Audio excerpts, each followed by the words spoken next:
जय गुरु जी, शुक्राना गुरु जी, अनंतम अनंतम शुक्राना गुरु जी। गुरु जी महाराज जी के श्री चरणों में कोटि कोटि प्रणाम और गुरु जी की प्यारी सभी संगत को जय गुरु जी। संगत जी, गुरु जी की महिमा को शब्दों में बांध पाना किसी के लिए भी संभव नहीं है। गुरु जी की कृपा कब, किस रूप में और किस माध्यम से हमारे जीवन में उतर आए, ये हम कभी नहीं जान सकते। कई बार संगत जी हमें लगता है कि परिस्थितियां हमारे हाथ से निकल गई हैं, रास्ते बंद हो गए हैं, अब कोई उम्मीद बाकी नहीं है।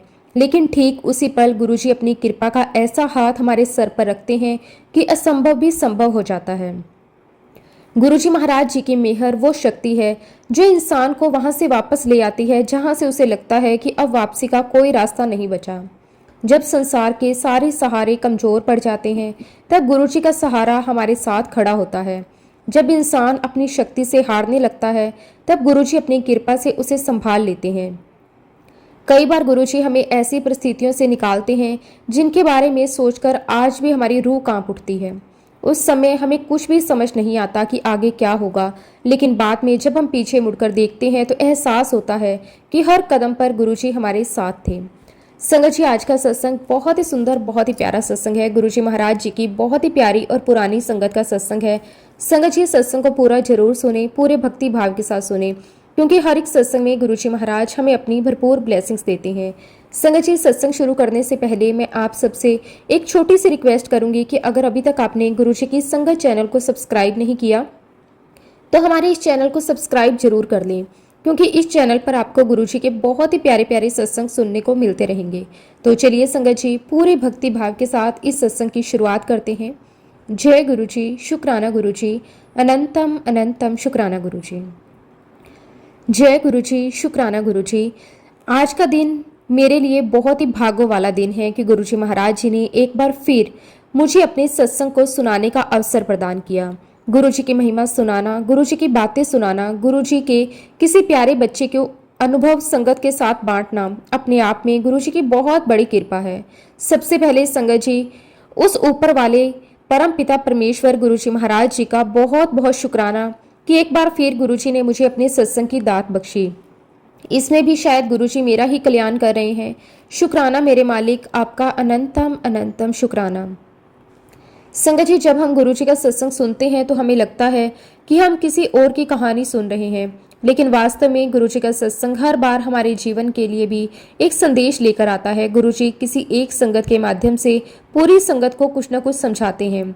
कई बार संगत जी, हम अपनी जिंदगी में इतने उलझ जाते हैं कि हमें पता ही नहीं चलता कि हम किस दिशा में जा रहे हैं। सुबह से शाम तक हमारी अपनी चिंताएं हैं, अपनी जिम्मेदारियां हैं, अपने काम हैं, अपने रिश्ते हैं और अपने भविष्य की चिंता है। हम बाहर की दुनिया में इतना कुछ ढूंढते रहते हैं कि हमें ये याद ही नहीं रहता कि जिस शांति को हम बाहर ढूंढ रहे हैं वो गुरुजी के चरणों में पहले से मौजूद है। संगत जी, हम सबकी जिंदगी में कभी ना कभी ऐसा समय जरूर आता है जब हमें लगता है कि अब हमें कोई रास्ता दिखाई नहीं दे रहा। चारों तरफ से परिस्थितियां हमें घेर लेती हैं। हम सोचते हैं कि किससे मदद मांगे, किससे अपनी परेशानी कहें, कौन हमारी जिंदगी को सही दिशा दिखाएगा। लेकिन संगत जी, गुरुजी उस समय भी हमारे साथ होते हैं। हम उन्हें देख नहीं पाते, लेकिन उनकी कृपा हमारे साथ होती है। हम उनकी आवाज़ कानों से नहीं सुन पाते, लेकिन उनकी प्रेरणा हमारे भीतर होती है। हम उनके हाथों को अपने सर पर महसूस नहीं कर पाते, लेकिन जब कोई बड़ी मुश्किल टल जाती है तब समझ आता है कि उस समय गुरुजी ने हमें संभाला था। जिस प्रकार संगत जी, गहरे समुद्र में एक नाव बहती चली जाती है और चारों तरफ सिर्फ पानी ही पानी है। संगत जी, जरा उस दृश्य की कल्पना कीजिए। एक छोटी सी नाव है और वो विशाल समुद्र के बीचों बीच चली जा रही है। दूर दूर तक कोई किनारा दिखाई नहीं दे रहा, चारों तरफ सिर्फ पानी है। नाव में बैठा इंसान जितना आगे देखता है उसे उतना ही पानी नजर आता है। उसे नहीं पता कि किनारा किस दिशा में है, उसे नहीं पता कि वह सही दिशा में जा रहा है या गलत दिशा में। अगर समुद्र में तूफान आ जाए तो वह और भी घबरा जाता है। लहरें तेज हो जाए तो नाव डगमगाने लगती है। उस समय नाव में बैठे व्यक्ति को सबसे ज्यादा जरूरत होती है एक ऐसी रोशनी की जो उसे बता सके कि उसे किस दिशा में जाना है। तब संगत जी, एक लाइट हाउस नजर आता है। दूर अंधेरे के बीच एक रोशनी दिखाई देती है। वो रोशनी छोटी हो सकती है, लेकिन उस नाव के लिए उसका महत्व बहुत बड़ा होता है। नाव में बैठे व्यक्ति को जैसे ही वो रोशनी दिखाई देती है, उसके अंदर एक उम्मीद पैदा होती है कि शायद वो किनारा है। शायद मैं सही दिशा में जा रहा हूँ, शायद मैं सुरक्षित जगह तक पहुँच सकता हूँ। ये लाइट हाउस उस नाव के लिए उम्मीद है कि यहाँ पर किनारा है, तुम्हें मेरे पास आना है, मैं तुम्हें पार लगाऊंगा। संगत जी, यही तो गुरु जी की महिमा है। गुरु जी हमारे जीवन के उस लाइट हाउस की तरह है। जब हमारी जिंदगी में अंधेरा होता है, जब हमें आगे का रास्ता दिखाई नहीं देता, तब हम अपनी परेशानियों के बीच घिर जाते हैं, तब गुरु जी की कृपा हमारे जीवन में रोशनी बनकर आती है। गुरु जी हमें अपनी ओर बुलाते हैं। गुरु जी जैसे कहते हैं कि तुम घबराओ मत, तुम बस मेरी तरफ बढ़ते चलो। रास्ते में कितनी भी लहरें आएं, कितनी भी मुश्किलें आएं, तुम मेरा हाथ मत छोड़ना, मैं तुम्हें पार लगाऊंगा। संगत जी, वो नाव हमारे अपने जीवन की नाव है जो इस भव सागर में गोते लगा रही है, और वो लाइट हाउस हमारे गुरुजी महाराज हैं जो हमें राह दिखा रहे हैं, जो हमारे अंदर एक उम्मीद जगा रहे हैं कि तुम मेरे पास आओ, मैं तुम्हें इस भव सागर से पार लगाऊंगा। संगत जी, हमारा जीवन भी तो बिल्कुल उस नाव की तरह है। कभी सुख की लहरें आती हैं तो कभी दुख की। हमारे मन में कभी खुशी होती है तो कभी चिंता। कभी लगता है कि सब कुछ हमारे अनुसार चल रहा है, और कभी ऐसा लगता है कि एक साथ इतनी सारी परेशानियां आ गई कि समझ ही नहीं आता कि किसका सामना पहले करें। कभी परिवार की चिंता, कभी बच्चों की, कभी काम की, कभी भविष्य की। कभी शरीर की परेशानी मन को परेशान करती है तो कभी रिश्तों की उलझनें मन को बेचैन कर देती हैं। इन सब के बीच इंसान भूल जाता है कि उसकी नाव अकेली नहीं है, गुरुजी उसके साथ हैं। संगत जी, जब गुरुजी हमारे जीवन में आते हैं तो जरूरी नहीं कि हमारी जिंदगी में मुश्किलें बिल्कुल खत्म हो जाएं, बल्कि कई बार गुरुजी हमें उन मुश्किलों से गुजरने की शक्ति देते हैं। गुरुजी हमें वो विश्वास देते हैं कि चाहे परिस्थिति कैसी भी हो, मेरा मालिक मेरे साथ है। और संगत जी, जिस इंसान को ये विश्वास मिल जाए कि मेरा गुरु मेरे साथ है, फिर उसके लिए जिंदगी की बड़ी से बड़ी परेशानी भी उतनी डरावनी नहीं रहती, क्योंकि उसे पता होता है कि मैं अकेला नहीं हूँ, मेरे गुरुजी मेरे साथ हैं। संगत जी, हम सभी बहुत ही किस्मत वाले हैं कि गुरुजी ने हमें इस माड़े समय में अपनी संगत चुना, अपनी संगत बनाया और अपने श्री चरणों में बिठाया। संगत जी, ये कोई छोटी बात नहीं है। इस संसार में करोड़ों लोग हैं, हर इंसान अपनी अपनी जिंदगी जी रहा है, हर किसी की अपनी कहानी है, लेकिन गुरुजी ने हमें अपनी संगत में बैठने का अवसर दिया, गुरुजी के नाम से जुड़ने का अवसर दिया और गुरुजी की महिमा सुनने का अवसर दिया। इससे बड़ी सौभाग्य की बात और क्या हो सकती है। संगत जी, हम अपने जीवन में बहुत सी चीज़ों को अपनी मेहनत का परिणाम समझते हैं। हम कहते हैं कि मैंने मेहनत की इसलिए मुझे ये मिला, मैंने प्रयास किया इसलिए मुझे सफलता मिली, मैंने ये रास्ता चुना इसलिए मैं यहाँ तक पहुँचा। लेकिन गुरुजी की संगत में आकर धीरे धीरे समझ आता है कि हमारी ज़िंदगी में कुछ दरवाजे ऐसे भी खुलते हैं जिन्हें हमने खोला ही नहीं था। कुछ रास्ते ऐसे भी मिले जिनके बारे में हमने कभी सोचा ही नहीं था। कुछ लोग ऐसे मिले जो हमारे जीवन को बदल गए, और कभी कभी ऐसा लगता है कि इन सब के पीछे कोई अदृश्य शक्ति काम कर रही थी। वो शक्ति गुरुजी की कृपा थी, और मैं तो संगत जी उन सभी कारणों का धन्यवाद करती हूँ जिनकी वजह से मैं गुरुजी के चरणों में गई। संगत जी, जब हम पीछे मुड़कर अपनी जिंदगी को देखते हैं तो हमें बहुत सी ऐसी घटनाएं दिखाई देती हैं जिनके समय हमें समझ ही नहीं आया था कि आखिर ऐसा क्यों हुआ, लेकिन बाद में समझ आता है कि शायद वही घटना हमें गुरुजी के चरणों तक लेकर आने वाली थी। कभी कोई व्यक्ति हमारी जिंदगी में आया, कभी कोई घटना हुई, कभी कोई परिस्थिति बनी, और उन्हीं घटनाओं के माध्यम से हमारा मन गुरुजी की तरफ चला गया। इसलिए संगत जी, अब मैं उन सभी कारणों को भी धन्यवाद करती हूँ, क्योंकि अगर वो परिस्थितियाँ नहीं आती तो शायद मैं गुरुजी के चरणों तक नहीं पहुँचती। कई बार जिसे हम उस समय अपनी परेशानी समझते हैं, वही परेशानी बाद में हमारे जीवन का सबसे बड़ा आशीर्वाद बन जाती है, क्योंकि उसी परेशानी ने हमें गुरुजी तक पहुँचा दिया। संगत जी, हम सभी को गुरुजी के चरणों में एक असीम शांति मिलती है, वो शांति जिसे हम दुनिया की किसी भी चीज़ से खरीद नहीं सकते। आप कितने भी पैसे कमा लें, कितनी भी बड़ी गाड़ी खरीद लें, कितना भी बड़ा घर बना लें, दुनिया की कितनी भी सुविधाएं आपके पास हो जाएं, लेकिन अगर मन के अंदर शांति नहीं है तो इंसान अंदर से अधूरा ही रहता है। और दूसरी तरफ संगत जी, कई बार इंसान के पास बहुत कम होता है, लेकिन अगर गुरुजी का नाम उसके साथ है, गुरुजी की कृपा उसके सर पर है और मन गुरुजी के चरणों में टिका हुआ है, तो वही इंसान अंदर से बहुत अमीर होता है।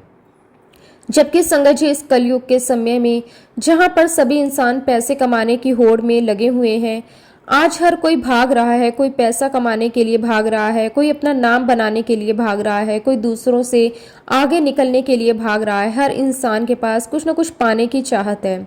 बचपन में पढ़ाई की चिंता, फिर नौकरी की चिंता, फिर परिवार की, फिर बच्चों की, फिर घर की जिम्मेदारियां, और इसी तरह इंसान की पूरी जिंदगी जिम्मेदारियों और इच्छाओं के बीच निकलती चली जाती है। हम सोचते हैं कि बस ये एक चीज़ मिल जाए तो शांति मिल जाएगी, फिर वो चीज़ मिल जाती है और अगली चीज़ की चिंता शुरू हो जाती है। हम सोचते हैं कि अगर इतना पैसा हो जाए तो सब ठीक हो जाएगा, फिर पैसा आता है तो कोई और चिंता सामने आ जाती है। यानी कि संगत जी, बाहर की दुनिया में चीज़ें बदलती रहती हैं, लेकिन मन की बेचैनी खत्म नहीं होती। ऐसे समय में शांति जैसी बहुमूल्य चीज़ मिलना बहुत बहुत मुश्किल है। और संगत जी, यही गुरु जी की सबसे बड़ी कृपा है कि उन्होंने हमें वो चीज़ दी जिसकी तलाश में पूरी दुनिया भटक रही है, सुकून, शांति, अपनेपन का एहसास। ये विश्वास कि कोई है जो हमारी जिंदगी को हमसे बेहतर जानता है। लेकिन हमारे गुरुजी महाराज जी ने हमें इस शांति का अनुभव, इस सुकून का अनुभव अपने श्री चरणों में करवाया। संगत जी, गुरुजी के चरणों में बैठकर मन को ऐसा लगता है जैसे बहुत लंबे सफर के बाद कोई यात्री अपने घर पहुंच गया हो। वहां जाकर किसी चीज को साबित करने की जरूरत नहीं होती, किसी से मुकाबला नहीं करना होता, किसी को दिखाना नहीं होता कि हमारे पास कितना है। बस गुरुजी के चरणों में बैठना है और अपना सब कुछ उनके सामने रख देना है, अपनी खुशी भी, अपना दुख भी, अपनी चिंता भी, अपनी गलती भी और अपनी उम्मीद भी।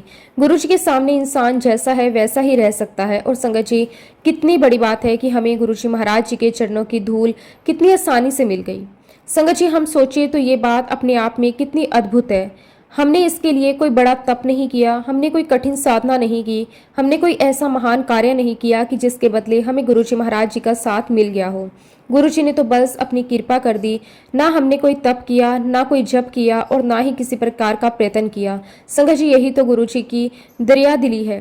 हम अपनी तरफ से कुछ लेकर उनके पास नहीं गए थे, लेकिन गुरुजी ने हमें अपनेपन से अपना लिया।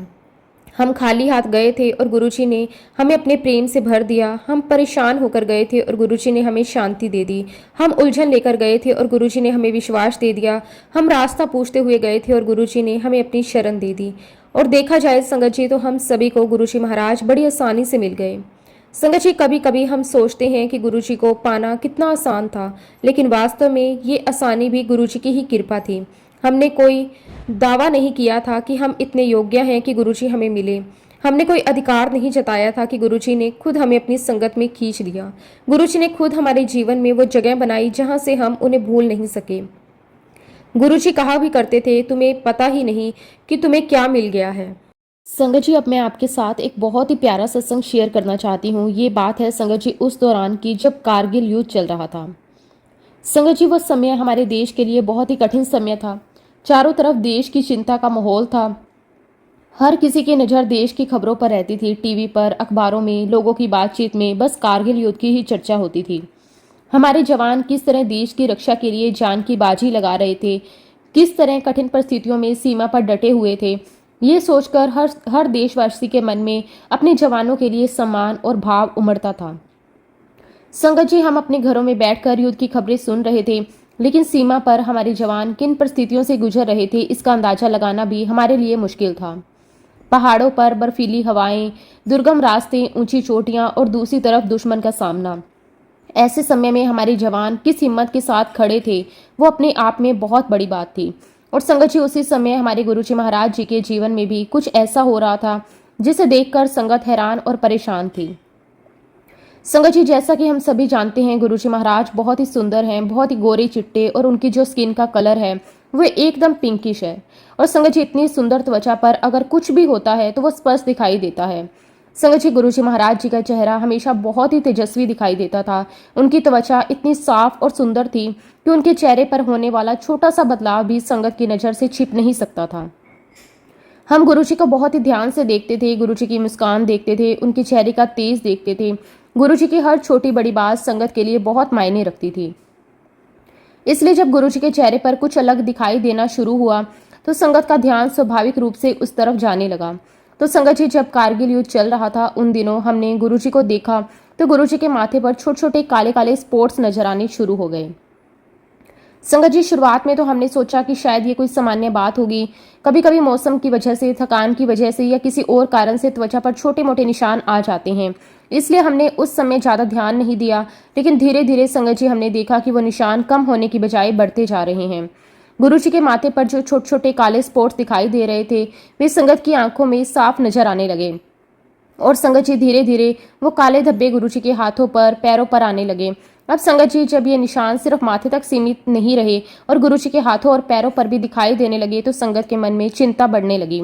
लोग आपस में धीरे धीरे बातें करने लगे, आखिर गुरुजी को क्या हो रहा है, गुरुजी की त्वचा पर ये निशान क्यों आ रहे हैं, गुरुजी इतने परेशान क्यों दिखाई दे रहे हैं। लेकिन संगत जी सबसे ज्यादा चिंता हमें गुरुजी के व्यवहार को देखकर हो रही थी।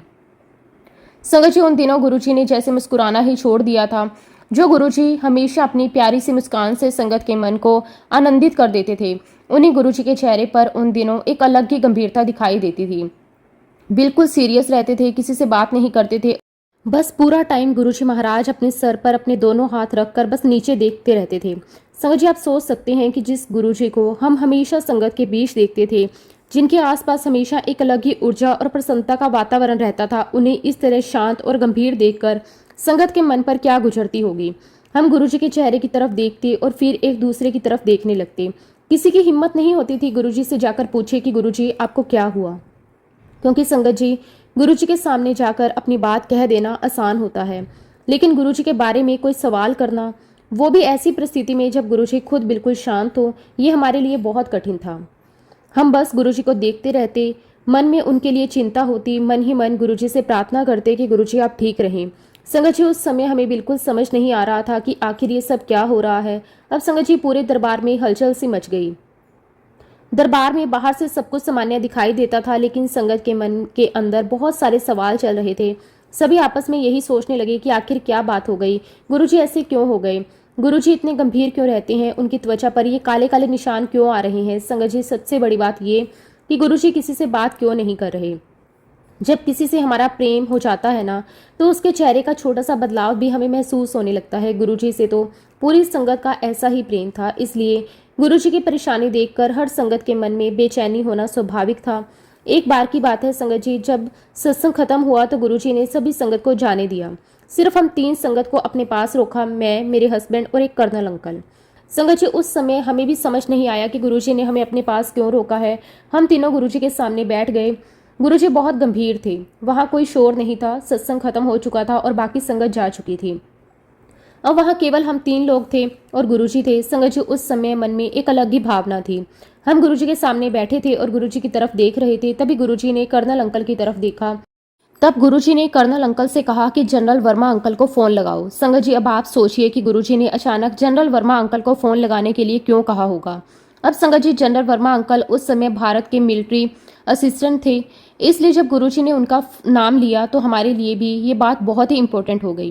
कर्नल अंकल ने तुरंत फ़ोन लगाने की तैयारी की और जब संगत जी फ़ोन लगाया गया तो गुरुजी ने कर्नल वर्मा अंकल से बात की। संगत जी उस समय गुरुजी ने जो बात कही उसे सुनकर हम सब भी ध्यान से गुरुजी की तरफ देखने लगे।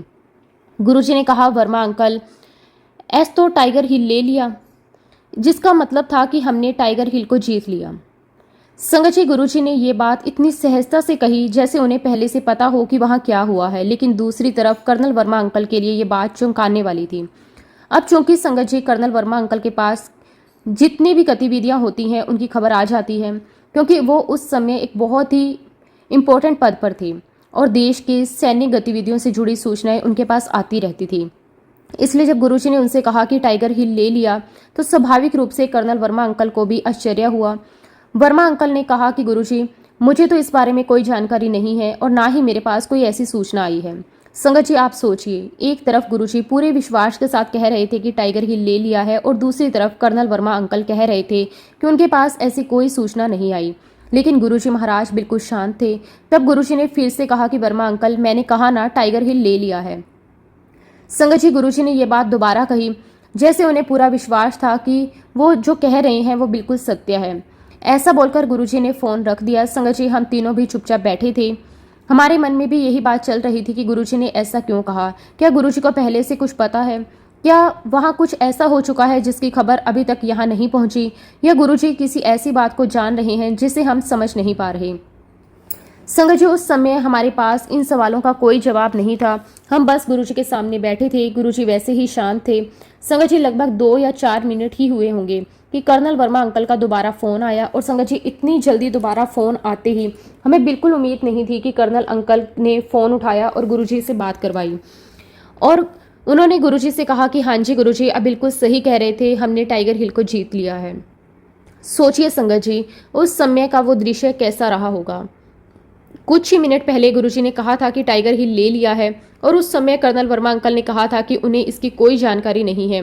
लेकिन कुछ ही मिनट बाद कर्नल वर्मा अंकल वापस फ़ोन करके गुरुजी से कह रहे थे कि गुरुजी, आप बिल्कुल सही कह रहे थे, हमने टाइगर हिल को जीत लिया है। और आप देखिए संगत जी, मिलिट्री के बड़े बड़े ऑफिसर्स को ये खबर नहीं थी, लेकिन उससे पहले ही गुरुजी महाराज जी ने बता दिया कि हमने टाइगर हिल पर फतेह हासिल कर ली।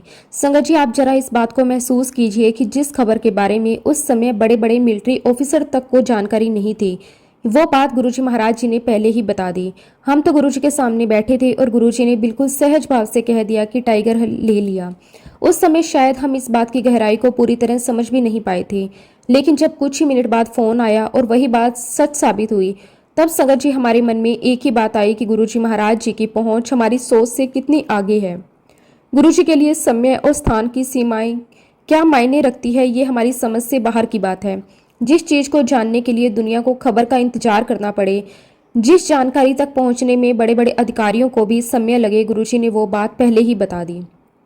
और संगत जी, जब हम गुरुजी की उस बात को उस समय की परिस्थिति के साथ जोड़कर देखते हैं, तो मन अपने आप गुरुजी के चरणों में झुक जाता है, जिसका मतलब ये था कि गुरुजी महाराज वहीं पर मौजूद थे। और संगत जी, गुरुजी ने खुद बाद में हमें जो बताया, उसने तो इस पूरी घटना को और भी गहरा बना दिया।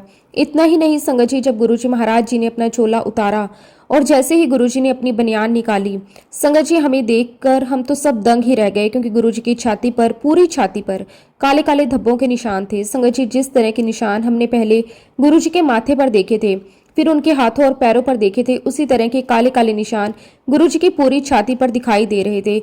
उस समय संगत जी, हमारे लिए उस दृश्य को देखना बहुत ही भावुक कर देने वाला था, क्योंकि अब हमें समझ आने लगा था कि गुरुजी के शरीर पर जो निशान दिखाई दे रहे थे, उनके पीछे कोई बहुत ही गहरी बात थी। हम इतने दिनों से गुरुजी को गंभीर देख रहे थे। हमने देखा था कि गुरुजी मुस्कुरा नहीं रहे, गुरुजी किसी से ज्यादा बातचीत भी नहीं कर रहे। गुरुजी अपना सर दोनों हाथों में रखकर नीचे की ओर देखते रहते थे, और हम सोचते थे कि आखिर गुरुजी को हो क्या गया है। लेकिन जब गुरुजी की छाती पर हमने इतने सारे निशान देखे, तो मन अंदर तक खिल गया। संगत जी, उस समय हमारी आंखें शायद उस बात को समझने की कोशिश कर रही थी जिसे हमारा मन स्वीकार करने को तैयार नहीं था। हम गुरुजी को सामने देखते थे तो लगता था कि गुरुजी हमारे बीच बैठे हैं, लेकिन उनके शरीर पर जो निशान दिखाई दे रहे थे, वो जैसे किसी दूसरी ही कहानी को बयां कर रहे थे। और तब गुरुजी ने कहा, मैं अधेतु सीगा, मैं वही था। संगत जी, गुरुजी की ये बात सुनकर जैसे सारी कड़ियां एक दूसरे से जुड़ गई। गुरुजी ने बताया कि मैं वही था। संगत जी, हम अपने छोटे से दिमाग से सोचते हैं कि इंसान एक जगह है और दूसरी जगह कैसे हो सकता है। हमारे लिए दूरी का मतलब है, अगर कोई व्यक्ति यहाँ है तो वो हजारों किलोमीटर दूर कैसे हो सकता है। लेकिन गुरुजी की महिमा को हमारी इस छोटी सी सोच से नहीं समझा जा सकता। गुरुजी ने हमें उस दिन जैसे समझाया कि जहाँ जरूरत होती है वहाँ गुरुजी की कृपा पहुँच जाती है। जहाँ उनके बच्चे संकट में होते हैं वहाँ गुरुजी का ध्यान पहुँच जाता है। जहाँ कोई बड़ी तकलीफ होती है वहाँ गुरुजी अपने बच्चों की मदद के लिए किसी न किसी रूप में मौजूद होते हैं। और संगत जी, जब हम पीछे मुड़कर उस पूरी घटना को देखते हैं तो समझ आता है कि गुरुजी के शरीर पर दिखाई देने वाले वो निशान भी अपने आप में एक संकेत थे। गुरुजी के माथे पर निशान, फिर हाथों पर निशान, फिर पैरों पर निशान, बाद में पूरी छाती पर वही काले काले धब्बे। उसी समय कारगिल युद्ध की वो परिस्थिति, फिर गुरुजी का अचानक टाइगर हिल की जीत के बारे में बताना, कुछ ही मिनट बाद उस खबर की पुष्टि हो जाना। संगत जी, इन सब बातों को एक साथ रखकर देखिए तो मन में गुरुजी के प्रति श्रद्धा और भी ज्यादा बढ़ जाती है। संगत जी, ये बात हमें यही समझाती है कि गुरुजी महाराज जी की कृपा सिर्फ उस जगह तक सीमित नहीं है जहां हम उन्हें अपनी आंखों से देख रहे हैं। इसलिए संगत जी, ये बात मायने नहीं रखती कि हम कहाँ पर हैं। हम दिल्ली में हैं, किसी दूसरे शहर में हैं, किसी गांव में हैं, किसी देश में हैं, या किसी ऐसी जगह जहां हमारे आसपास गुरुजी की संगत का कोई व्यक्ति भी नहीं है। गुरुजी के लिए दूरी कोई मायने नहीं रखती। संगत जी, हम तो इंसान हैं, हमारे लिए दूरी है, हमारे लिए समय है, हमारे लिए सीमाएं हैं, लेकिन गुरुजी की कृपा के लिए ऐसी कोई सीमा नहीं है। संगत जी, जहां पर भी संकट होगा, तकलीफ होगी, गुरुजी महाराज हमारी मदद के लिए किसी न किसी को जरूर भेजेंगे। ये बात अपने आप में कितनी बड़ी उम्मीद देती है। जब कभी जीवन में ऐसा समय आए जब हमें लगे कि हम बिल्कुल अकेले हैं, हमारे आसपास कोई नहीं है, हमारी परेशानी समझने वाला कोई नहीं है, तब हमें गुरुजी को याद करना चाहिए। हमें ये नहीं सोचना चाहिए कि मेरी मदद करने वाला कौन है, मुझे कौन बचाएगा, मेरे लिए कौन रास्ता बनाएगा, क्योंकि गुरुजी महाराज जी के पास हमारे लिए रास्ते होते हैं। वो किसी भी माध्यम को हमारे जीवन में भेज सकते हैं, किसी इंसान को माध्यम बना सकते हैं, किसी घटना को माध्यम बना सकते हैं, किसी फोन कॉल को माध्यम बना सकते हैं, किसी अनजान व्यक्ति को माध्यम बना सकते हैं। और कई बार तो ऐसा भी होता है, जिस व्यक्ति से हमें कोई उम्मीद नहीं होती, वही व्यक्ति गुरु जी की कृपा से हमारे लिए सबसे बड़ा सहारा बन जाता है। और ये बात भी कोई जरूरी नहीं है कि मदद करने वाला व्यक्ति गुरु संगत ही हो। संगत जी, कई बार हमारी सोच ये होती है कि अगर गुरु जी किसी की मदद करने के लिए उसे भेजेंगे तो शायद उनकी संगत में से ही कोई व्यक्ति आएगा। लेकिन गुरुजी की कृपा किसी पहचान की मोहताज नहीं है। गुरुजी के लिए कोई व्यक्ति छोटा बड़ा नहीं है। गुरुजी के लिए जरूरी नहीं है कि सामने वाला व्यक्ति उनके नाम को जानता है या नहीं, क्योंकि गुरुजी महाराज जी के लिए तो संगत सभी लोग बराबर हैं। संगत जी, गुरुजी सबके हैं। जो उन्हें जानता है गुरुजी उसके भी हैं, जो उन्हें नहीं जानता गुरुजी उसके भी हैं, जो उनकी संगत में है गुरुजी उसके भी हैं, जो अभी उनकी संगत तक नहीं पहुंचा गुरुजी उसके लिए भी उतने ही दयालु हैं। हम ये नहीं जानते कि गुरुजी किसके माध्यम से किसका भला कर रहे हैं। कई बार कोई इंसान किसी दूसरे इंसान की मदद करता है और उसे खुद भी पता नहीं होता कि वो उस समय किसी के लिए गुरुजी का माध्यम बनकर आया है। उस व्यक्ति को लगता है कि मैंने तो बस इंसानियत के नाते मदद की, लेकिन जिस इंसान की मदद हुई उसके लिए वो मदद शायद गुरुजी का जवाब होती है। और संगत जी, आप सभी ने कई बार ऐसे सत्संग भी सुने होंगे कि गुरुजी महाराज जी ने संगत के माध्यम से नौ संगत का भी भला किया। संगत जी, गुरुजी की कृपा की यही तो खूबसूरती है। वो सिर्फ हमें ही नहीं संभालते, बल्कि हमारे माध्यम से दूसरों तक की भी अपनी कृपा पहुंचाते हैं। कई बार गुरुजी अपने किसी बच्चे को किसी दूसरे व्यक्ति की मदद के लिए भेज देते हैं, कभी किसी की परेशानी दूर करने के लिए, कभी किसी को सही समय पर सही सलाह देने के लिए, कभी किसी को अस्पताल पहुंचाने के लिए, कभी किसी को आर्थिक मदद के लिए, और कभी किसी को सिर्फ दो प्यार भरे शब्द बोलने के लिए। और कई बार संगत जी, सिर्फ किसी के पास जाकर बैठ जाना भी किसी के लिए बहुत बड़ी मदद बन जाता है। हमें लगता है कि हमने कुछ खास नहीं किया, लेकिन सामने वाला शायद उसी समय टूटने से बच गया। इसलिए गुरुजी के दरबार में हमें ये भी सीखने को मिलता है कि अगर गुरुजी हमें किसी के लिए माध्यम बना रहे हैं तो हमें उस अवसर को पहचानना चाहिए। और इसलिए संगत जी, जब कभी भी हम ऐसी परिस्थिति में फंस जाएं, किसी दुख तकलीफ में हम घिर जाएं, तो हमारे मन में ये विश्वास होना चाहिए कि मेरे गुरुजी महाराज हमेशा मेरे साथ हैं। संगत जी, आप सभी ने कई सत्संगों में सुना होगा कि गुरुजी महाराज सचखंड का प्रसाद प्रकट किया करते थे। और संगत जी, मैं तो इस चमत्कार की साक्षी हूँ। संगत जी, गुरुजी की महिमा को जितना सुनो जितना समझो उतना ही लगता है कि अभी तो हमने कुछ जाना ही नहीं। गुरुजी के जीवन में ऐसी ऐसी लीलाएं हुई जिन्हें अपनी आंखों से देखने वाली संगत आज भी जब याद करती है तो मन श्रद्धा से भर जाता है। गुरुजी महाराज सचखंड का प्रसाद प्रकट किया करते थे। संगत जी, बात सुनने में जितनी अद्भुत लगती है, उससे कई ज्यादा अद्भुत उस प्रसाद को अपनी आंखों से देखना, उसकी अनुभूति करना था। और गुरुजी को जिससे भी ब्लेस करना होता था उसे बुलाकर गुरुजी वो सचखंड का प्रसाद दिया करते थे। संगत जी, वो प्रसाद गुरुजी की तरफ से मिलने वाला सिर्फ कोई साधारण प्रसाद नहीं था। जिस संगत को गुरुजी वो प्रसाद देते थे उसके लिए वो गुरुजी की कृपा, गुरुजी का आशीर्वाद और गुरुजी की तरफ से मिला हुआ एक बहुत बड़ा भरोसा होता था।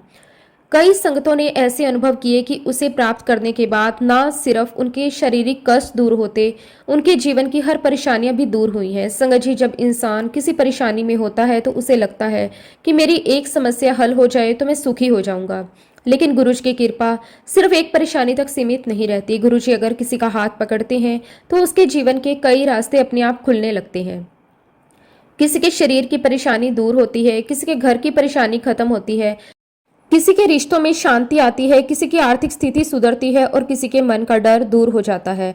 और सबसे बड़ी बात संगत जी, गुरुजी जिस चीज को अपने आशीर्वाद से किसी को देते हैं उनमें उनकी कृपा जुड़ी होती है। और सबसे बड़ी बात, वो सचखंड का प्रसाद कई सालों तक अलमारी में बंद पड़ा रहा, लेकिन संगत जी ना उसमें से कभी बदबू आई, ना उसमें कभी फंगस लगी। संगत जी, सामान्य तौर पर अगर कोई चीज वर्षों तक बंद पड़ी रहे तो उसके स्वरूप में बदलाव आना स्वाभाविक है, लेकिन गुरुजी के उस प्रसाद के साथ जो अनुभव हुआ वो कोई साधारण बात नहीं थी।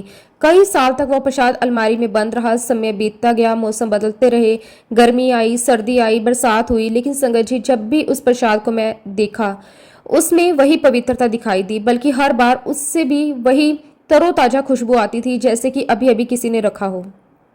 संगत जी, आप सोचिए, जिस चीज को वर्षों तक बंद रखा गया हो, फिर भी उसमें ताजगी की खुशबू आए, उसमें किसी तरह की बदबू ना आए, फंगस ना लगे, तो ये देखकर संगत के मन में गुरु जी की महिमा के प्रति श्रद्धा और भी ज्यादा बढ़ जाती है। ऐसा तो संगत जी कोई दिव्य शक्ति ही कर सकती है, और वो दिव्य शक्ति हमारे गुरु जी महाराज हैं। संगत जी, हमारे पास हर चीज को अपनी बुद्धि से समझने की क्षमता नहीं होती। दुनिया में ऐसी बहुत सी चीजें हैं जिनका अनुभव तो हम कर सकते हैं, लेकिन उसकी पूरी व्याख्या नहीं कर सकते। गुरु जी की कृपा भी कुछ ऐसी ही है। हम उसे महसूस कर सकते हैं, हम उसके अनुभव सुन सकते हैं, हम उसके सामने अपना सर झुका सकते हैं, लेकिन गुरु जी की महिमा को पूरी तरह शब्दों में बांध पाना हमारे लिए संभव नहीं है। गुरु जी के दरबार में ऐसी बहुत सी लीलाएं हुई जिनके हम केवल साक्षी बने हैं, और जब ऐसी घटनाएं सामने आती हैं तो मन में यही भाव आता है कि गुरु जी महाराज जी की शक्ति हमारी सोच से बहुत बड़ी है। संगत जी, कई बार गुरु जी हमें दरबार में बिठाकर कहते थे कि देखना, अभी लेटेस्ट ट्राई वाला आएगा। यानी ऐसी बहुत सारी संगत थी जो गुरुजी को अजमाने के लिए आती थी। संगत जी, ये भी गुरुजी की लीला ही थी। कुछ लोग गुरुजी के पास श्रद्धा लेकर आते थे और कुछ लोग अपनी बुद्धि लेकर आते थे। कोई कहता था कि मैं देखता हूँ गुरुजी क्या कर सकते हैं, कोई सोचता था कि मेरी परेशानी दूर होती है या नहीं, कोई गुरुजी की शक्ति को अपनी कसौटी पर परखना चाहता था। लेकिन संगत जी, गुरुजी को परखने की हमारी कोई औकात ही नहीं है। हम तो खुद अपनी जिंदगी की अगली घड़ी नहीं जानते, हमें नहीं पता कि अगले पल क्या होने वाला है, लेकिन गुरुजी हमारी पूरी यात्रा जानते हैं। हम जिस रास्ते पर आज खड़े हैं, गुरुजी को पता होता है कि आगे क्या होने वाला है। जब संगत जी गुरुजी को संगत अजमाती थी ना, तो हमारे गुरुजी भी तो संगत को अजमाते हैं। संगत जी, गुरुजी के सामने केवल हमारी श्रद्धा ही नहीं परखी जाती, हमारा धैर्य भी परखा जाता है। हम कितने विश्वास से गुरुजी के साथ पास खड़े हैं, ये भी देखा जाता है। कई बार गुरुजी ने तुरंत प्रणाम दिया और कई बार नहीं भी दिया। हम कहते हैं कि गुरुजी, मैंने प्रार्थना की और अभी मेरी इच्छा पूरी क्यों नहीं हुई, मैंने इतनी सेवा की फिर भी मेरी परेशानी खत्म क्यों नहीं हुई, मैंने इतना नाम लिया फिर मुझे वो चीज़ क्यों नहीं मिली जो मैं मांग रहा था। लेकिन संगत जी, गुरुजी हमारे मन की इच्छा से ज़्यादा हमारे कल्याण को जानते हैं। हम जो मांग रहे होते हैं, हो सकता है वो हमारे लिए सही ना हो। गुरुजी जो दे रहे होते हैं, हो सकता है वही हमारे जीवन के लिए सबसे अच्छा हो। पहले भी संगत जी गुरुजी महाराज नींबू की तरह अपनी संगत को निचोड़ते थे और आज भी ऐसा करते हैं। संगत जी, गुरुजी हमें इसलिए नहीं निचोड़ते कि उन्हें हमें दुख देना है, बल्कि कई बार गुरुजी हमारी कमजोरियों को बाहर निकालने के लिए परिस्थितियां बनाते हैं। जैसे नींबू को निचोड़ने पर उसका रस बाहर आता है, वैसे ही जीवन की कठिन परिस्थितियां हमारे भीतर छिपे विश्वास, धैर्य और समर्पण को बाहर निकालती हैं। जब सब कुछ ठीक चलता है तो हर कोई कह देता है कि मुझे गुरुजी पर विश्वास है, लेकिन असली विश्वास तब सामने आता है जब परिस्थितियां हमारे खिलाफ हो, जब हमारी इच्छा के अनुसार कुछ नहीं हो रहा हो, जब हमें इंतजार करना पड़ रहा हो, जब सामने कोई रास्ता दिखाई ना दे रहा हो। तब भी अगर मन कहे कि नहीं, मेरे गुरुजी मेरे साथ हैं, तो वही सच्चा विश्वास है। लेकिन अगर संगत जी हमने ये सोचा कि गुरुजी आपने उसका तो इतना कल्याण कर दिया, मेरा तो कल्याण ही नहीं किया, तो इस पर संगत जी मैं यही कहूंगी कि जिसके जैसे कर्म है उसको वो चीज़ तभी मिलेगी। संगत जी, गुरुजी के दरबार में हमें सबसे पहले अपने कर्मों और अपने जीवन को स्वीकार करना सीखना चाहिए। हर व्यक्ति की यात्रा अलग है, हर व्यक्ति की परीक्षा अलग है, हर व्यक्ति की जरूरत अलग है, और हर व्यक्ति के लिए गुरुजी की योजना भी अलग हो सकती है। इसलिए किसी दूसरे के जीवन में क्या हुआ ये देखकर अपने जीवन का फैसला नहीं करना चाहिए। संगत जी, हमें यह नहीं सोचना चाहिए कि उसको ये मिल गया तो मुझे क्यों नहीं मिला, उसकी परेशानी इतनी जल्दी दूर हो गई तो मेरी क्यों नहीं हुई, उसे गुरुजी ने ये अनुभव दे दिया तो मुझे क्यों नहीं दिया। क्योंकि संगत जी, गुरुजी हमारे जीवन को हमसे कहीं बेहतर जानते हैं। और वैसे भी संगत जी, हमें किसी भी प्रकार का कंपैरिजन नहीं करना चाहिए। संगत जी, तुलना करने से मन में संतोष नहीं आता बल्कि असंतोष पैदा होता है। हम दूसरे की खुशी देखते हैं और अपनी कमी गिनने लगते हैं, दूसरे के आशीर्वाद देखते हैं और अपने दुख गिनने लगते हैं, दूसरे के अनुभव सुनते हैं तो सोचने लगते हैं कि मेरे साथ ऐसा क्यों नहीं हुआ। और संगत जी, ये तुलना ही हमारे दुखों का कारण है। जब हम तुलना करना शुरू करते हैं तो हमारे पास जो है उसकी कीमत भी हमें दिखाई देना बंद हो जाती है। हमें गुरुजी ने जो दिया है उसका शुक्राना करने के बजाय उस चीज़ के पीछे भागने लगते हैं जो किसी और को मिली है। इसलिए गुरुजी हमें तुलना नहीं, शुक्राना सिखाते हैं।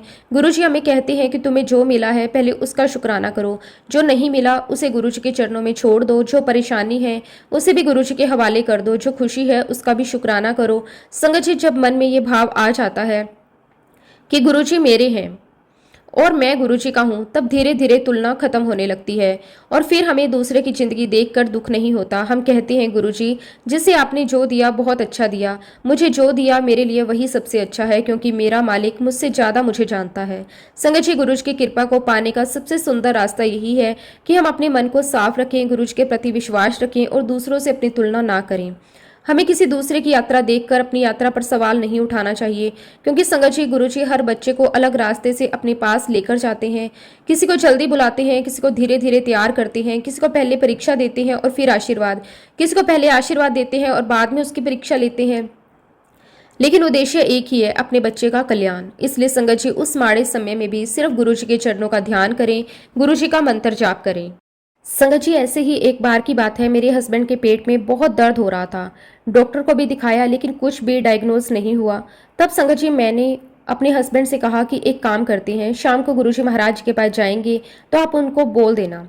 तब मेरे हस्बैंड को बड़ा अजीब लगा, कहने लगे गुरुजी क्या सोचेंगे कि मैं खुद डॉक्टर हूँ और उनको कह रहा हूँ। तो मैंने कहा कि ठीक है, जो भी है देखा जाएगा। जब संगत जी शाम को हम अंपायर स्टेट पहुंचे, गुरुजी को जैसे ही माथा टेका, मेरे हस्बैंड ने गुरुजी से कहा कि गुरुजी मेरे पेट में बहुत दर्द है। तो गुरुजी कहते, ले खुद तो तू डॉक्टर है और इलाज मेरे तो पुछदा है। ये बात गुरुजी ने 2 बार कही। हमें देखकर मुस्कुराने लगे और देखिए संगत जी, गुरुजी के मुख से निकले हुए हर एक शब्द में ब्लेसिंग होती है। अगले दिन जब मेरे हस्बैंड डॉक्टर के पास गए, अपने टेस्ट करवाए, तब उनकी बीमारी डायग्नोज भी हो गई, उनकी मेडिसिन भी शुरू हो गई। ऐसे ही संगत जी, एक बार की बात है, मेरी पेट में बहुत दर्द था, इतना दर्द कि ना मुझसे उठा जा रहा था और ना ही बैठा जा रहा था। संगत जी, वो दर्द मेरे लिए धीरे धीरे एक बहुत बड़ी परेशानी बनता जा रहा था। सामान्य रूप से हम अपनी रोजमर्रा की जिंदगी में कितने ही काम करते हैं और हमें एहसास भी नहीं होता कि शरीर हमारा कितना बड़ा सहारा है। लेकिन जब शरीर का कोई एक हिस्सा जवाब देने लगे तो छोटी छोटी चीजें भी बहुत बड़ी लगने लगती हैं। मेरे लिए उठना मुश्किल था, बैठना मुश्किल था, चलना मुश्किल था और सबसे ज्यादा मुश्किल ये था कि मैं अपनी सामान्य जिंदगी भी ठीक से नहीं जी पा रही थी। मैं डॉक्टर के पास गई, मैंने सारे डायग्नोज हुए। संगत जी, उस समय मेरे मन में उम्मीद थी कि डॉक्टर मुझे कोई दवाई देंगे, कुछ इलाज बताएंगे और जल्द ही मैं पहले की तरह सामान्य हो जाऊंगी। क्योंकि इंसान जब किसी परेशानी में होता है तो उसके मन में सबसे पहले यही उम्मीद होती है कि तकलीफ कुछ समय की है और जल्द ही खत्म हो जाएगी। लेकिन संगत जी, डॉक्टर की जांच के बाद जो बातें सामने आई, उन्होंने मेरे मन को बहुत परेशान कर दिया। उस समय संगत जी, मैं डांस क्लास जाती थी, क्योंकि मुझे डांस का बहुत शौक था, ये मेरा पैशन है। संगत जी, डांस मेरे लिए सिर्फ एक शौक नहीं था, डांस मेरे जीवन का एक बहुत ही प्यारा हिस्सा था। जब भी मुझे समय मिलता मैं डांस करती। डांस करते समय मुझे एक अलग ही तरह की खुशी महसूस होती थी। ऐसा लगता था जैसे मैं अपनी सारी चिंताओं को कुछ देर के लिए भूल गई हूँ। और संगत जी, हर इंसान की जिंदगी में कोई ना कोई ऐसी चीज होती है जिसे करते हुए उसका मन खिल उठता है। मेरे लिए वो डांस था। डांस करते समय मैं अपनी परेशानियां भूल जाती थी, थकान भूल जाती थी, मन का तनाव भूल जाती थी। और यही वजह थी कि जब मेरी पीठ में दर्द शुरू हुआ तो मेरी सबसे बड़ी चिंता ये थी कि क्या मैं दोबारा डांस कर पाऊंगी। तो मैंने डॉक्टर साहब से पूछा कि डॉक्टर साहब, जब मैं ठीक हो जाऊंगी तो मैं डांस कर पाऊंगी ना। संगत जी, मैंने ये सवाल बहुत उम्मीद के साथ पूछा था। मुझे लगा था कि डॉक्टर कहेंगे हाँ थोड़ा समय लगेगा, दवाइयाँ लो, आराम करो, फिर धीरे धीरे डांस शुरू कर देना। लेकिन डॉक्टर ने जो जवाब दिया वो मेरे लिए बिल्कुल उम्मीद के विपरीत था। तो डॉक्टर कहने लगे कि आप डांस की बात कह रहे हो, आप ठीक से चल फिर पाओ, यही बहुत बड़ी बात है, फिर जिंदगी भर के लिए डांस को भूल ही जाओ। संगत जी, डॉक्टर की ये बात सुनकर जैसे मेरे अंदर कुछ टूट गया। मैं कुछ पल के लिए बिल्कुल शांत हो गई। मैंने सोचा भी नहीं था कि मेरी परेशानी इतनी गंभीर हो जाएगी। मुझे लगा था कि कुछ ही दिनों की तकलीफ होगी और फिर सब ठीक हो जाएगा। लेकिन डॉक्टर की बात सुनकर ऐसा लगा जैसे मेरे जीवन से मेरी सबसे प्यारी चीज ही मुझसे छीन गई हो। ये सुनकर संगत जी, मुझे बहुत बुरा लगा। अंदर ही अंदर मैं बहुत दुखी हो गई। मुझे अपना पैशन छोड़ना पड़ेगा। संगत जी, बाहर से शायद सामान्य दिखाई दे रही थी, लेकिन मेरे मन में बहुत कुछ चल रहा था। मैं सोच रही थी अगर मैं डांस नहीं कर पाऊंगी तो क्या होगा। क्या मैं कभी पहले की तरह अपने पैरों पर खड़ी हो पाऊंगी? क्या मैं सामान्य जिंदगी जी पाऊंगी? क्या मैं अपनी पसंद के काम कर पाऊंगी? मेरे बहुत सारे सवाल मेरे मन के आगे आ गए। संगत जी, बीमारी या दर्द सिर्फ शरीर को प्रभावित नहीं करता, कई बार वो हमारे मन को भी बहुत ही गहराई से प्रभावित करता है। शरीर का दर्द तो किसी तरह सह लिया जाता है, लेकिन जब कोई आपको ये कह दे कि जिस चीज से आपको खुशी मिलती है वो अब आप जिंदगी भर नहीं कर पाओगे, तब उस बात का दर्द अलग होता है। यहाँ तक कि डॉक्टर ने ये तक कह दिया था कि आपको जो पीठ में दर्द आया है वो आपको काम की वजह से आया है।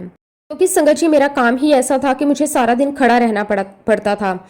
संगत जी, अब डॉक्टर ने मुझे ये सलाह दी कि जब भी आप काम करो उसके कुछ देर बाद आप आराम कर लिया करना। फिर उसके बाद कुछ अगला काम करना। संगत जी एक तरफ मेरी ड्यूटी थी और एक तरफ मेरी सेहत थी। ऐसा लग रहा था जैसे मैं दो दिशाओं के बीच फंस गई हूँ। संगत जी ऐसे समय में इंसान को एहसास होता है कि जिंदगी में कितनी चीजें हम अपने नियंत्रण में समझते हैं, लेकिन वास्तव में ऐसा नहीं होता। हम सोचते हैं कि हम रोज काम करेंगे, अपनी पसंद की चीजें करेंगे, परिवार के साथ समय बिताएंगे, सब कुछ वैसा ही चलता रहेगा, लेकिन एक छोटी सी परेशानी भी हमारी पूरी दिनचर्या बदल देती है। अब संगत जी मुझे अपनी कमर पर बेल्ट पहनना पड़ता था। उसको पहनते हुए मैं गुरुजी के सामने कई बार जाती रही। संगत जी वो बेल्ट मेरे लिए मेरी परेशानी की निशानी बन गई थी। जहां भी जाती कमर पर बेल्ट लगी होती। जब गुरुजी के दर्शन करने जाती तब भी वो बेल्ट पहन कर जाती। मैं गुरुजी के सामने बैठती थी। मन में कई बातें होती थी। कभी मन करता था कि गुरुजी से अपनी परेशानी कहूँ, कभी लगता था कि गुरुजी तो सब जानते हैं, मुझे कहने की जरूरत ही क्या है। कभी मन में आता था गुरुजी मेरे दर्द को देख रहे होंगे, कभी लगता था कि शायद गुरुजी मेरी परीक्षा ले रहे हैं, और कभी ये भी मन में आता था कि गुरुजी ने इस बारे में कुछ कहा क्यों नहीं। लेकिन संगत जी बाद में समझ आता है कि गुरुजी महाराज जी को सब पता था। गुरुजी को हमारी परेशानी बताने की जरूरत नहीं थी। गुरुजी हमारी हालत हमसे पहले जानते थे। संगत जी गुरुजी के सामने बैठकर भी मैं अपनी कमर का दर्द महसूस करती थी। बेल्ट की वजह से शरीर में एक अलग तरह की परेशानी रहती थी, लेकिन फिर भी गुरुजी के दर्शन करने की चाहत मुझे बार बार वहां खींच कर ले जाती थी। मैं सोचती थी कि चाहे जितनी परेशानी हो, गुरुजी के सामने बैठने से मन को शांति तो मिलती है। और संगत जी यही तो गुरुजी की संगत की सबसे बड़ी बात है। कई बार शरीर परेशान होता है, लेकिन मन गुरुजी के पास जाकर शांत हो जाता है। कई बार समस्या वही रहती है, लेकिन उसे देखने का हमारा नजरिया बदल जाता है। कई बार दर्द कम नहीं हुआ होता, लेकिन दर्द सहने की शक्ति बढ़ जाती है। अब संगत जी समय निकलता जा रहा था, दिन बीतते जा रहे थे, लेकिन मेरी परेशानी अपनी जगह बनी हुई थी। फिर संगत जी टाइम आया 2005 का। गुरुजी के मंदिर में फंक्शन था। संगत जी 31 दिसंबर का दिन अपने आप में बहुत खास दिन होता है। लोग नए साल के स्वागत की तैयारी करते हैं, हर जगह उत्साह का माहौल होता है। गुरुजी के मंदिर में भी उस दिन फंक्शन था, लेकिन संगत जी डॉक्टर ने मुझे साफ हिदायत दी थी कि आपको भीड़ वाली जगह पर बिल्कुल नहीं जाना। डॉक्टर ने मुझे पहले ही समझा दिया था कि भीड़ में जाने से मुझे परेशानी हो सकती है।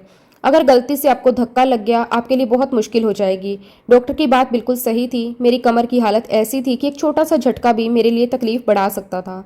लेकिन संगत जी गुरुजी के दरबार का बुलावा भी तो कोई साधारण बुलावा नहीं होता। मन में एक तरफ डॉक्टर की बात थी, दूसरी तरफ गुरुजी के दर्शन की इच्छा। मैंने बहुत सोचा, मन में डर भी था, लेकिन गुरुजी के दर्शन की चाहत उससे बहुत ज्यादा थी। फिर संगत जी मैं उस दिन फंक्शन पर बड़े मंदिर गई। आज भी जब मैं उस दिन को याद करती हूँ तो लगता है कि शायद मुझे वहां जाने की ताकत भी गुरुजी ने ही दी थी। मैं अपनी परेशानी के साथ वहां पहुंची। उस दिन बहुत सारी संगत आई हुई थी। चारों तरफ बहुत हलचल थी। लोग गुरुजी के दरबार में आए हुए थे। हर तरफ खुशी का माहौल था। गुरुजी के दर्शन संगत कर रही थी। लोग आपस में मिल रहे थे, फंक्शन का आनंद ले रहे थे। लेकिन मैं अपनी परेशानी की वजह से बहुत सावधानी से चल रही थी। मैं किसी के बीच में जाने से बच रही थी, किसी से टकराने से बच रही थी। और संगत जी मैं चुपचाप बड़े मंदिर के एक कोने में खड़ी रही। उस समय किसी का ध्यान अपनी तरफ नहीं खींचना चाहती थी। मैं बस एक कोने में खड़ी होकर गुरुजी को देख रही थी। मेरी कमर पर बेल्ट लगी हुई थी, शरीर में दर्द था। संगत जी गुरुजी ने सभी संगत को इशारा किया कि सब संगत आए और डांस करें। संगत जी गुरुजी के इशारे के बाद माहौल जैसे और भी खुशनुमा हो गया। सभी संगत आगे आने लगी, लोग डांस करने लगे, हर तरफ खुशी दिखाई देने लगी। संगत जी सभी लोग एंजॉय कर रहे थे, डांस कर रहे थे, लोगों के चेहरे पर खुशी थी। गुरुजी के सामने अपने आनंद में झूम रहे थे और मैं संगत जी एक तरफ खड़ी होकर ये सब देख रही थी। मेरा बहुत मन कर रहा था कि काश मैं भी कर पाती। उस समय मेरे मन में कितनी इच्छा रही होगी ये शायद मैं ही जानती हूँ। जिस डांस को मैं इतना पसंद करती थी, जिसे करने के लिए मैं डांस क्लास जाती थी, उसी डांस को आज अपनी आंखों के सामने होते हुए देख रही थी और खुद उसमें शामिल नहीं हो पा रही थी। मन में एक कसक भी थी, काश मेरी कमर ठीक होती, काश मैं भी आज बाकी संगत की तरह डांस कर पाती, काश मैं भी गुरुजी के सामने अपने मन की खुशी से झूम पाती। लेकिन संगत जी मैं वहां खड़े खड़े गुरुजी को बस निहार रही थी। मैंने गुरुजी की तरफ देखा, मेरी नज़र गुरुजी पर ही टिक गई। मैं कुछ कह ही नहीं रही थी, मैंने गुरुजी से कुछ मांगा भी नहीं, बस गुरुजी को देख रही थी। शायद मन के अंदर कहीं ये इच्छा जरूर थी कि गुरुजी आप जानते हैं कि मेरा डांस कितना जरूरी है, मुझे कितना प्यार आता है डांस करने में, आप जानते हैं कि मैं कितनी दुखी हूँ। लेकिन संगत जी मैं अपनी परेशानी की वजह से कुछ नहीं कर सकती थी। मैंने गुरुजी से शब्दों में कुछ भी नहीं कहा, लेकिन संगत जी गुरुजी तो बिना शब्दों के ही अपने बच्चों की हर एक बात सुन लेते हैं। तभी गुरुजी ने मेरी तरफ इशारा किया कि मैं आकर डांस करूं। पहले तो मुझे लगा कि मेरे आसपास किसी आंटी को कहा है। जब गुरुजी ने 2-3 बार कहा तब मुझे समझ आया कि गुरुजी ने मुझे कहा है। और संगत जी उस दिन गुरुजी ने मुझसे बहुत डांस करवाया। वो दिन का दिन है और आज का दिन है। हमेशा हमेशा के लिए मेरी पीठ का दर्द, मेरी कमर का दर्द सब गायब। आज मैं बिल्कुल बड़े आराम से डांस करती हूँ, सारा काम करती हूँ। ये सब कुछ गुरुजी का आशीर्वाद है। शुक्राना मेरे मालिक, आपका अनंतम अनंतम शुक्राना। संगत जी, ऐसे तो अनगिनत ना जाने कितने ही सत्संग है और गुरुजी ने मेरे परिवार को मुझे इतना ब्लेस किया है कि इसे मैं शब्दों में बता पाना मेरे लिए बहुत मुश्किल है। लेकिन संगत जी, अब फिलहाल मैं अपने सत्संग को, अपनी वाणी को यहीं पे विराम देती हूँ। जब भी गुरुजी महाराज मुझे आज्ञा देंगे, मैं अपना अगला शुक्राना सत्संग भी आप सबके साथ जरूर शेयर करूंगी। अगर इस सत्संग में मुझसे कोई गलती हुई हो तो मैं हाथ जोड़कर पूरे संगत परिवार से और गुरुजी महाराज जी से क्षमा चाहती हूँ। जय गुरुजी, शुक्राना गुरुजी, अनंतम अनंतम शुक्राना गुरुजी। ओम नमः शिवाय, शिवजी सदा सहाय। ओम नमः शिवाय, गुरुजी सदा सहाय। जय गुरुजी, शुक्राना गुरुजी, अनंतम अनंतम शुक्राना गुरुजी।